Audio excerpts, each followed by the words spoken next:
Going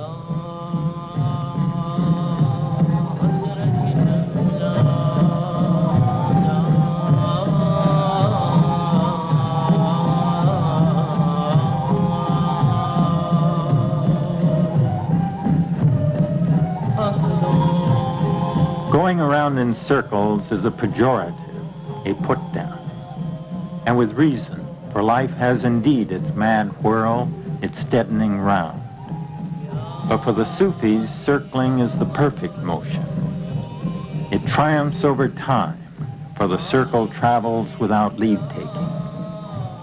It's true that going in circles gets us nowhere, but what if we're already there?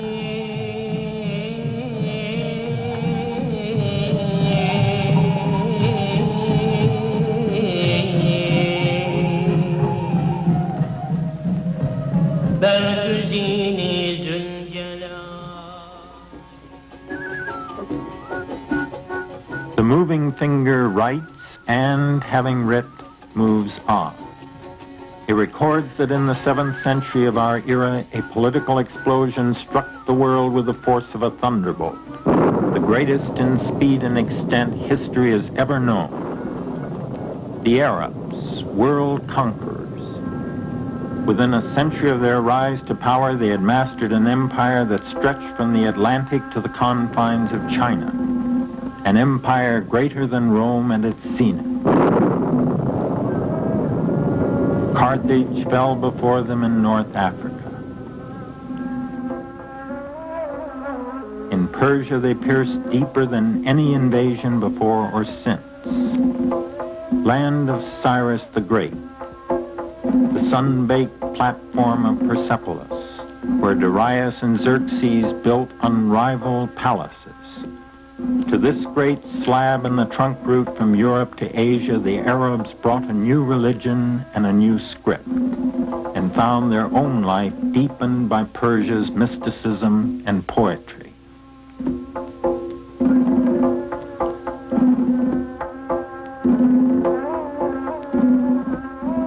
In the west, the Arabs drove straight to the Atlantic, Morocco, southern France, and Spain.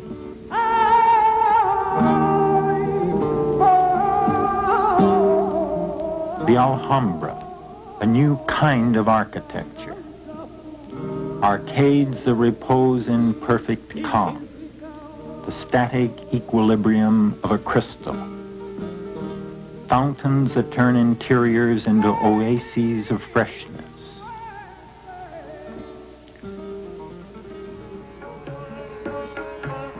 Back to the east, the Mughal invasion of India. Unlike Hindu architecture, Muslim buildings lean towards clarity and sobriety. Mughal buildings in India remain among the finest there are. The Taj Mahal, Qutub Minar,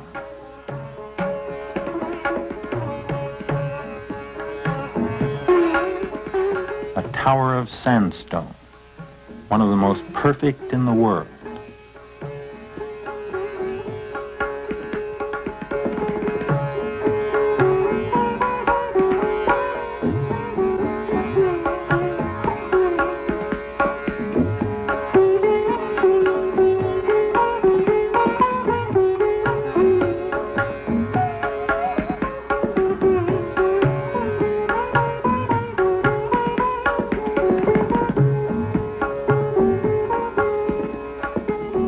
Today, the Red Fort broods over Delhi like a mute symbol of departed glory.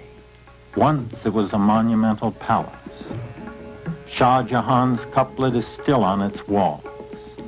If on earth there be a paradise of bliss, it is this, it is this, it is this.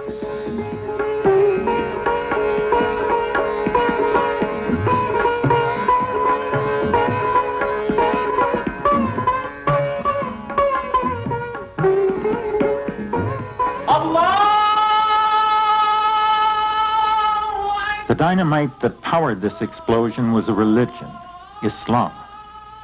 Wherever the Arabs went, they pierced the sky with their minarets to call man back to God and the good.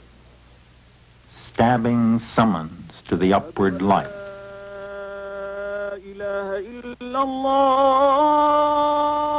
Youngest of the great religions, it reverenced Christ and the prophets of Israel, but to Israel's monotheism and Christ's love thy neighbor, it added how to love him.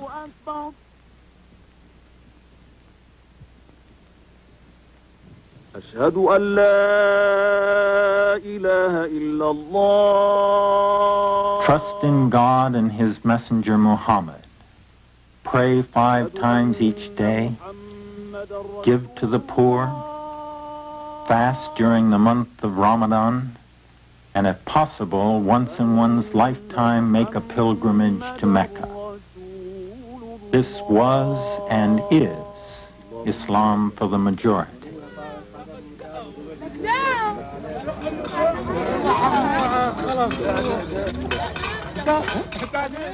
But for others, there was more. We call these others Sufis. For every outside, there is an inside. For every body, a soul. The soul of Islam is Sufism.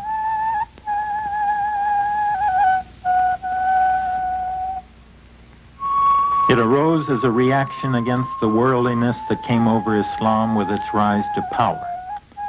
Ascetics, some living in caves, donned coarse woolen shirts from which the word Sufi derives, to protest the silks and satins of sultans and caliphs. They wanted to purify and spiritualize Islam from within, give it a deeper mystical tone, infuse into it a spirit of liberty and love. Externals must yield to internals, matter to meaning, outward symbol to inner reality. Love the pitcher less, they cried, and the water more.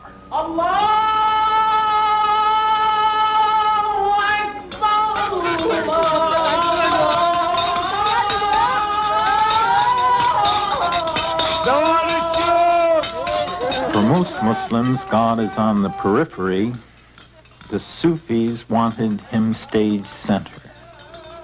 They wanted to shift him from background to foreground, to meet him face to face. Religiously, they were an elite, aspiring higher and willing to assume the heavier disciplines their extravagant goal required.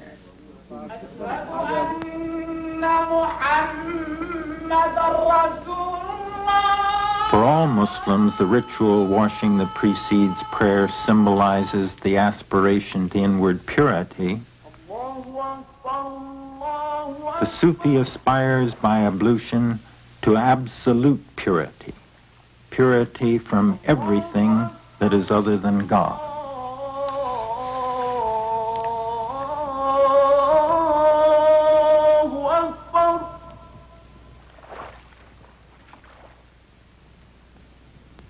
اللهم رب هذه الدعوة التامة والصلاة القائمة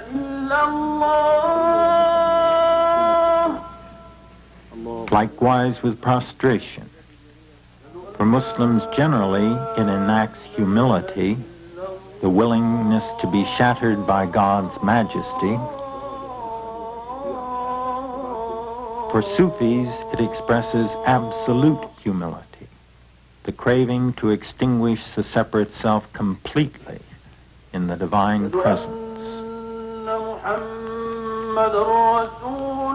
Prayer is the Muslim's vigil, directed towards Mecca, culminating in the moment when his forehead reaches the floor.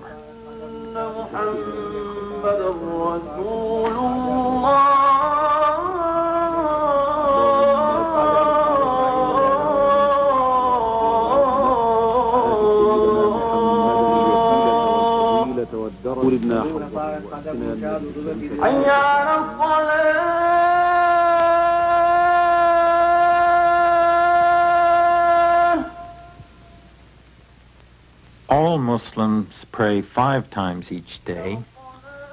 The Sufi tries to pray without ceasing, to make of his entire life a prayer. Every faithful Muslim will enjoy God's presence eventually. The Sufi wants him now, here, in this very life. This calls for someone who has already realized him. In India, he would be called a guru. In Islam, he is a sheikh, a master. This one in Iran, this one in North Africa, drawn from memory by one of his disciples, this one in Ajmer. He tells his disciples that they are servants of their Creator and delineates the path they should walk. But he doesn't just point to the path, he embodies it, path and the goal to which it leads.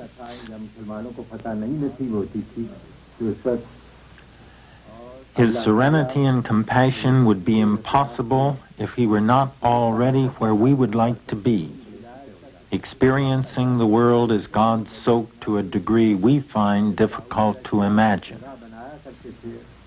So the seeker stays with him. Through initiation, he becomes a disciple and a member of a Sufi order.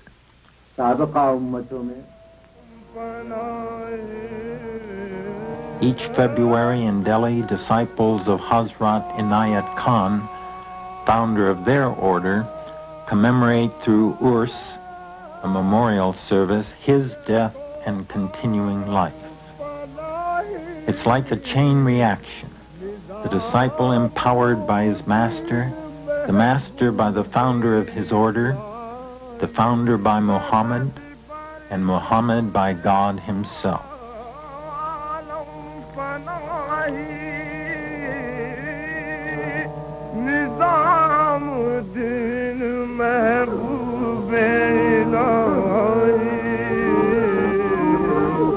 Two things at root distinguish the Sufi from his brother Muslims.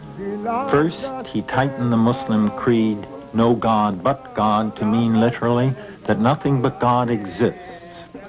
Second, he stressed symbolism. The two obviously go together, for if there really isn't anything but God, the things that seem different from him must be God in disguise. They must be symbols which, while concealing God from the uninitiated, reveal him to those who can crack his code. A canopy bespeaks God's sheltering mercy. Flowers foretell of paradise.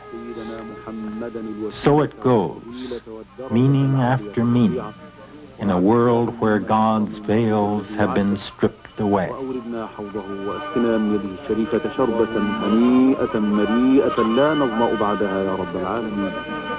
رب اجعلني مقيم الصلاة ومن ذريتي ربنا وتقبل دعاء. ربنا اغفر لي ولوالدي وللمؤمنين يوم يقوم الحساب.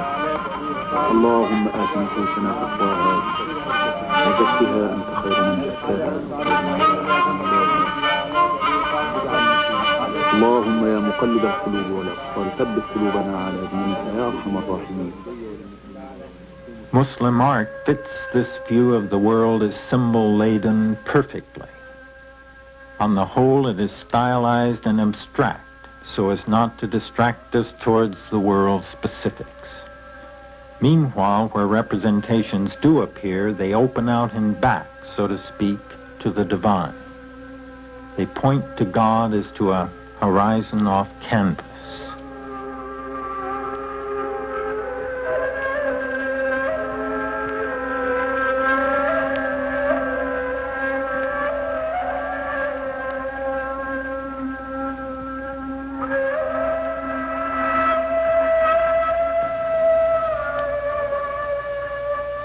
Meaning after meaning and meaning atop meaning. For no sooner does the Sufi spot one meaning in an act or object than he begins to dig below it for additional deeper meanings.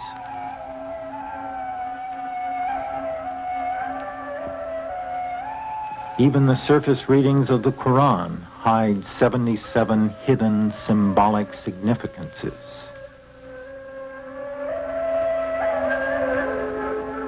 Or removing one's shoes. For all Muslims, it is an act of reverence. The Sufi starts there, but he goes on to see in it, in addition, removing the basis of his apparent separation from the divine. When one of their number announced in the ecstasy of God intoxication that he was God, he was crucified by the Orthodox as ascribing to God a rival. In fact, he was doing the opposite. He was denying that anything other than God, his separate self included, exists. The world isn't God, but it resides wholly within him, reflecting his glory. But we forget. We forget. So dhikr, remembrance, is crucial. It's crucial for Islam as a whole, but again the Sufis carried it further. For one thing, they repeated the name Allah more often. Some developed devices like the head jerk, which, throwing blood to the brain, made it more receptive. But the devotional assist the Sufis perfected was the song. Exoteric Islam had a Quaker-like distrust of music, fearing with Plato its sensuality, the passions it can so easily arouse. But the Sufis, riding their gales of lyrical fervor, couldn't keep it out.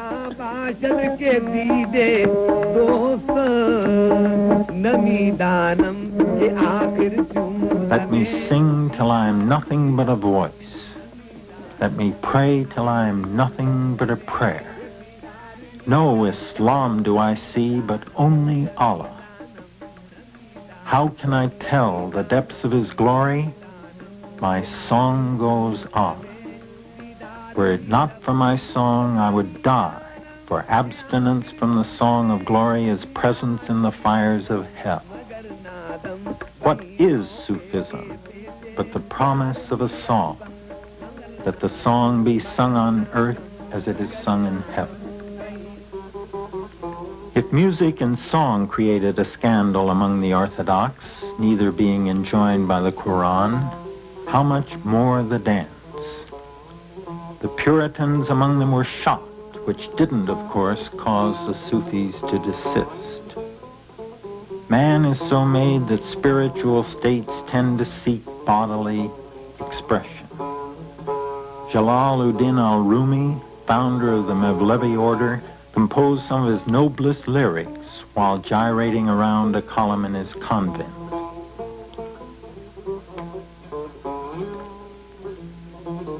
His order came to be known in Europe as the whirling dervishes, from their mystical dance that mimed the solar system, each figure a planet circling the shape, the centering sun, the one still point in our turning world.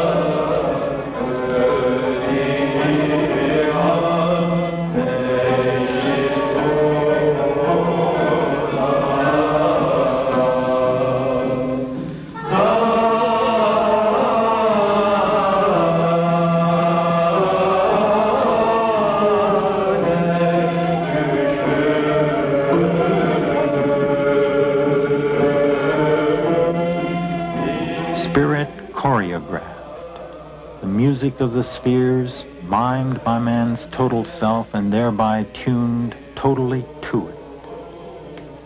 During one such occasion, the muezzin sounded the summons to midday prayer. A passerby stuck his head in the door and shouted, "Prayers, prayers!" The sheikh replied, "We are at prayer," and the dancing continued.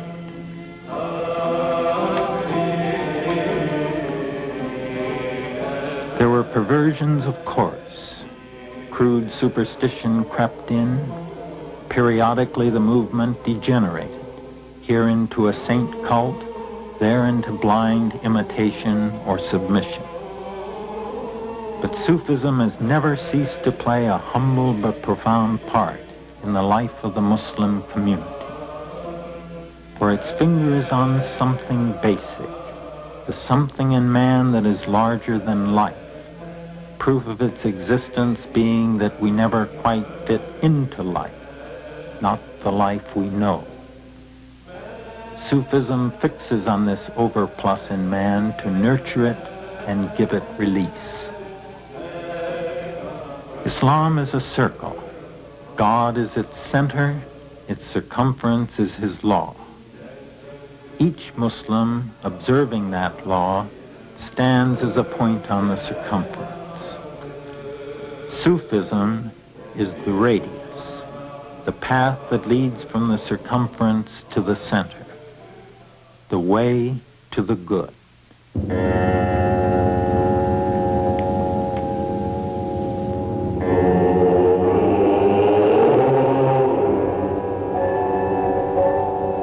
Like echoes of a flute suspended in the vault of the Taj, the Sufi hears a call.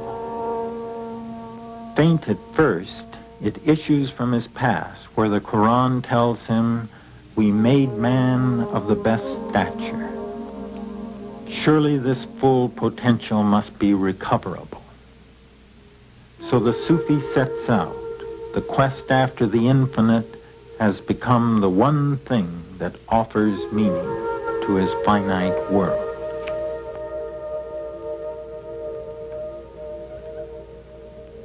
The path begins in institutions, in corridors the countless others have trod before him, but it will open soon enough onto the trackless wastes where everyone must be his own scout.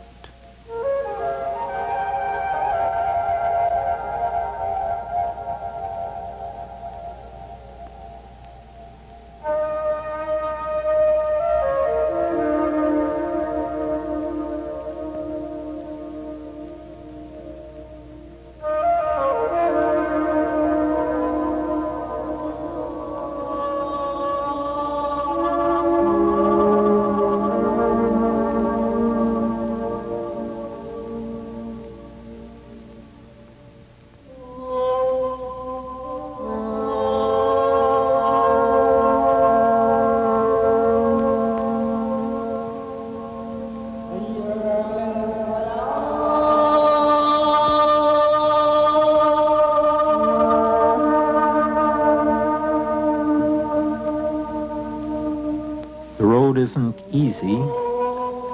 It leads where there is no water but only rock, rock and no water in the sandy steppes. But as he keeps going, hints of exaltation begin to flash. They don't announce their source, but they counter vicissitude. Like an athlete in training, the pilgrim is being transformed. A deep significance is coming into view. A holy essence is disclosing itself. It arrives, descends, penetrates as if one were receiving from all directions.